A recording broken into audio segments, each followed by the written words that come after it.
Olá, boa noite. Meu nome é Camila, sou do Ministério Esperança de Israel e hoje eu estou aqui para a gente continuar as nossas leituras, as nossas considerações sobre o livro de Provérbios, no seu capítulo 15, nos seus versos 21 a 25. Esse capítulo do livro de Provérbios que tem sido de muito aprendizado, de muita reflexão. E hoje não poderia ser diferente, então eu convido você a abrir a sua Bíblia, se você estiver aí com ela. Se não estiver, não tem problema. A gente vai fazer a leitura dos versículos como de costume e as considerações, as ponderações, as reflexões que a palavra de Deus traz para nós sobre esses versos nas nossas vidas, nas nossas rotinas, nas nossas emoções e até como direcionamento, como instrução de como viver aquilo que o Senhor sonhou para a gente nessa terra. Então eu convido você a abrir lá no livro de Provérbios, no capítulo 15, e o verso 21 ele diz assim: a estultícia é alegria para o que carece de entendimento, mas o homem sábio anda retamente. E essa palavra tem dois outros versículos como referência na palavra de Deus para a gente encorpar a nossa reflexão. O primeiro verso está lá em Provérbios também, mas no capítulo 10, verso 23, que diz: para o tolo, o cometer desordem é divertimento, mas para o homem entendido é o ter sabedoria.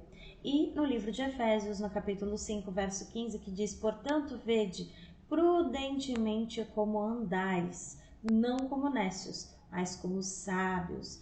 E a gente pode refletir desse verso, que o Senhor quer ensinar ao nosso coração, que a alegria daquele, que está em estultícia, que está em estupidez ou ignorância, ou ainda pecado, a gente pode assim assumir essa reflexão, a alegria dele é estar no pecado, porque lhe falta entendimento de que aquele é o pecado, lhe falta entendimento e sabedoria de seguir de outra forma. Mas o homem sábio, ele é aquele que anda em conformidade com a vontade de Deus. Ele anda no padrão verdadeiro e direito, conforme o padrão dos céus. E esta é a alegria genuína dele, de andar em retidão, conforme a palavra de Deus.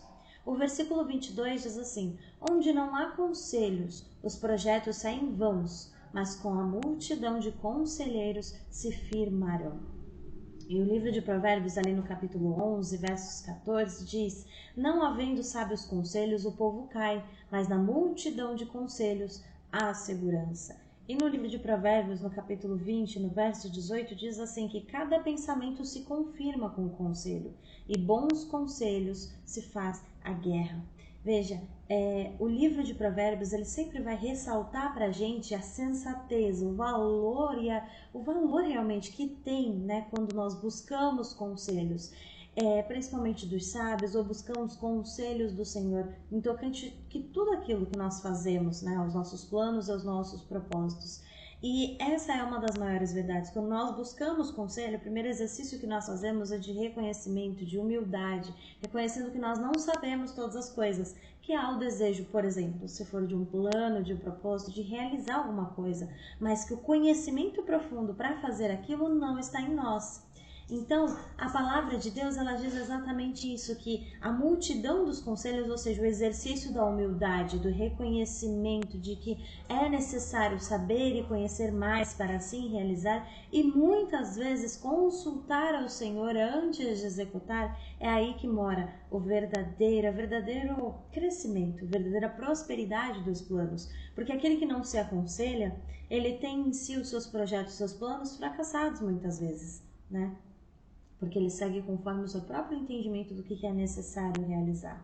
Mas todo aquele que busca multidão de conselhos, ele enxerga todas as variáveis, por exemplo, de que ele não tem conhecimento e que ele precisa para saber o bom executar, o bom planejar e o bom persistir, o final daquele plano, a como alcançar aquela meta. No verso 23, a palavra de Deus diz assim que o homem se alegra na resposta da sua boca, e a palavra a seu tempo quão boa é.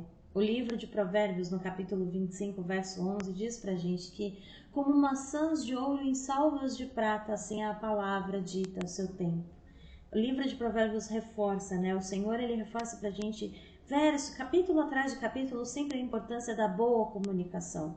Então essa alegria, né, na boa palavra, na palavra ao seu tempo, é a palavra temperada, é a palavra medida, é a palavra pensada, refletida, né, temperada, para assim reagir às reações, às conversas, às situações, né, como uma boa reação, muitas vezes com um bom calar, e sempre um bom aconselhar, um bom instruir e um bom repreender. O valor, quão boa é uma palavra bem recebida no momento em que ela era necessária. E essa perspicácia, essa percepção, a gente tem através da palavra de Deus, do entendimento de temperança, do entendimento de equilíbrio, de sobriedade, né, de lucidez que a palavra do Senhor nos traz. E no verso 24 diz assim: para o sábio o caminho da vida é para cima, para que ele se desvie do inferno que está embaixo. Livro de Filipenses, no capítulo 3, verso 20, diz pra gente que a nossa cidade está nos céus, de onde também esperamos o Salvador, o Senhor Jesus Cristo. E também o livro de Colossenses, nos capítulo 3, versos 1 e 2. Portanto, se já ressuscitastes com Cristo, buscai as coisas que são de cima, onde Cristo está assentado à destra de Deus. Pensai nas coisas que são de cima e não nas coisas que são desta terra.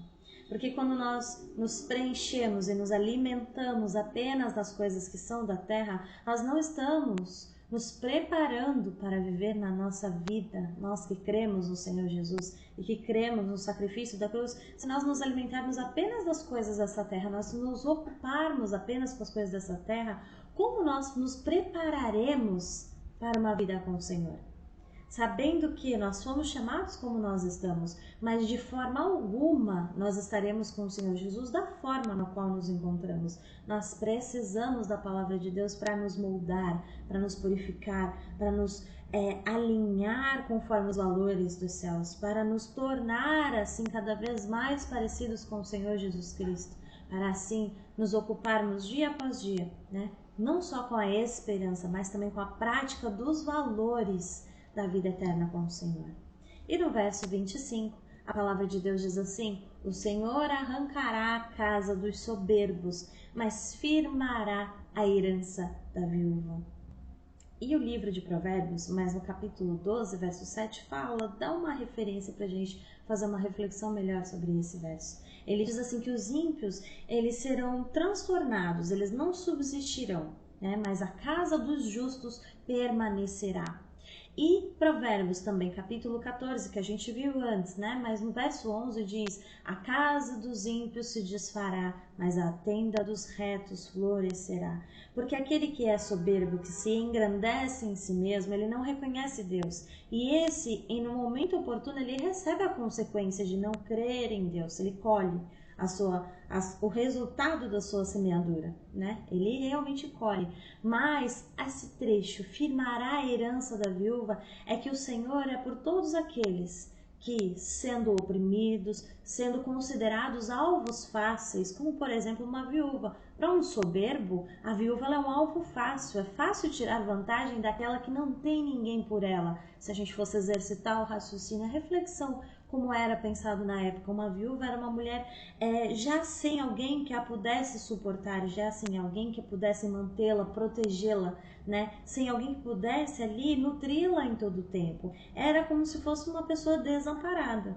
Havia apenas um Senhor por ela, né? Na ausência daquele que o tornava, né, cônjuge do esposo, ela estava desamparada perante a sociedade. Mas esse verso diz para nós que ainda que a casa dos soberbos, né, ainda que a prosperidade, ainda que o poder dos soberbos sejam grandes, é o Senhor que vai destituí-los de todas as coisas, é o Senhor que vai colher e praticar a justiça sobre eles, né? Eles vão colher as consequências, né, dos seus atos. E mesmo que aquele que creia no Senhor pareça desamparado, ainda que ele pareça ser um alvo fácil, ainda que ele pareça de certa forma bobo, ainda que ele pareça inocente, ingênuo, por assim dizer, é o Senhor que o sustenta, que o firma e que o guarda.